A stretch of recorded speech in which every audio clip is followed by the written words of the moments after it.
about one of the worst customers ever. I got a new job at a coffee shop downtown. It was my first day out of training and I would be taking orders and making drinks on my own. I was a little nervous, but excited and ready to be by myself. Everything was going great until this woman came in. She came up to the counter and immediately noticed that I was new there. She said, "I'm a regular and come in almost every day. Write my order down and save it so I don't have to explain it to you again next time." At first I thought she was joking, so I smiled and laughed, but then I quickly realized that she wasn't kidding. She proceeded to order a very complicated drink, which I didn't mind. I was up for the challenge. I made her drink and handed it to her with a smile. Without even trying it, she said the color was off and requested I remake it. When I turned around to try again, she said, "Don't mess it up this time. It's not rocket science." I remade the drink, and this time she picked it up and looked at it, didn't try it, and complained that I put too much caramel in it and asked if I was trying to make her fat. I remade the drink a third time, doing everything she requested. This time she actually tried the drink and immediately spit it back into the cup. She then told me that I'm horrible at my job, called me incompetent and lazy, and of course, asked to speak to my manager. It only got worse from here.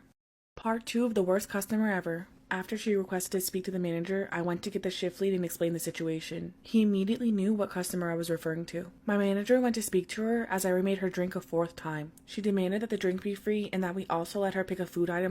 Currently 2 months pregnant, but my mother-in-law has clearly stated she is not happy for me and hates that I'm pregnant.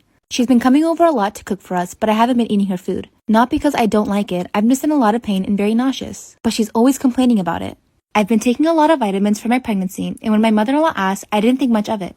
This past Sunday, she came into our house and stayed for hours. Everywhere I go, I see her looking for something. I ask what she's looking for, but she doesn't say what, so I walk away and give her privacy. The past few days, I've had really bad abdominal pain, upset stomach, headache, and nausea. So when I called my doctor, she asked if I was taking anything, and I said yes, vitamins. She asked me to bring them in. That's when she told me it wasn't vitamins, it was actually aspirin.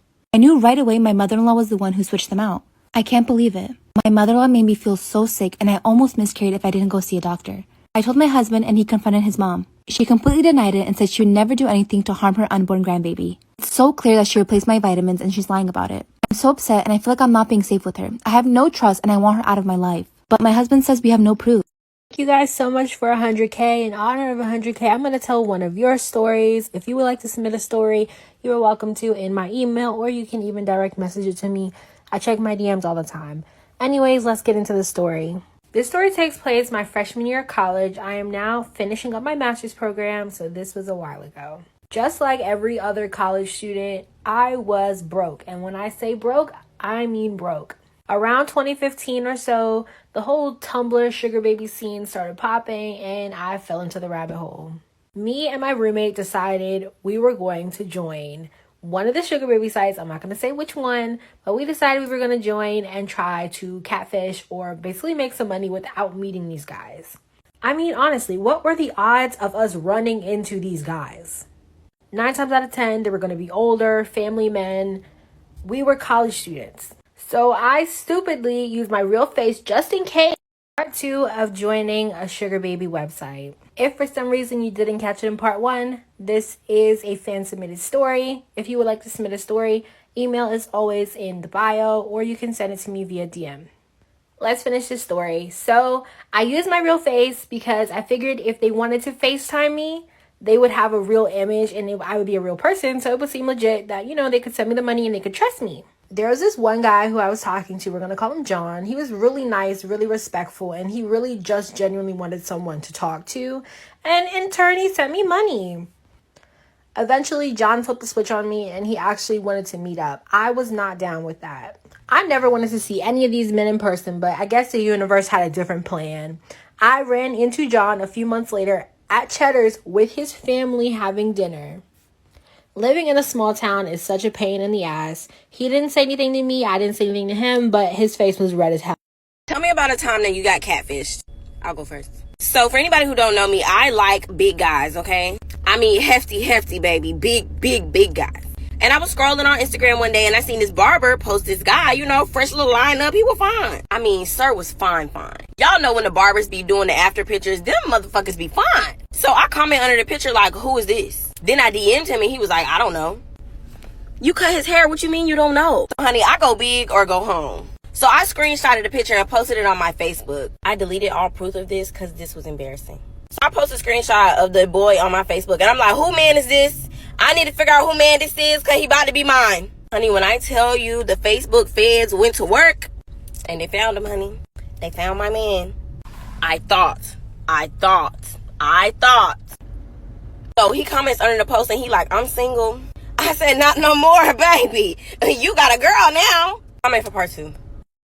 Story of the time this girl tried to fight me at the mall for no reason. I was a freshman in high school at the time, and I went to the mall with my boyfriend and my friend. The mall that we were at has 2 levels. We were on the upper level. And just to paint a picture in your head, there's a balcony on top so you could see the lower level. But there's also 2 sides. So like a walkway on one side, a gap where you could see the lower level, and then another side. So we were on one side sitting on a couch. And the girl that wanted to fight me was my ex-boyfriend's cousin's friend. We always had beef for no reason. And it was never on my part either. She always hated me and always wanted to start stuff with me. So while we were sitting on the couch, I see her walking on the opposite side of the balcony. And we make eye contact. And she starts screaming, "Oh, look who it is! It's my best friend! Oh, look!" And immediately I was like, oh my god, great, we're gonna have to deal with this. I thought it was gonna end there. We ignored her so that she would go away. But nope, she walks on the other side of the balcony and comes up to us. She says to my boyfriend at the time, "Do you realize you're dating a..." Can't say it.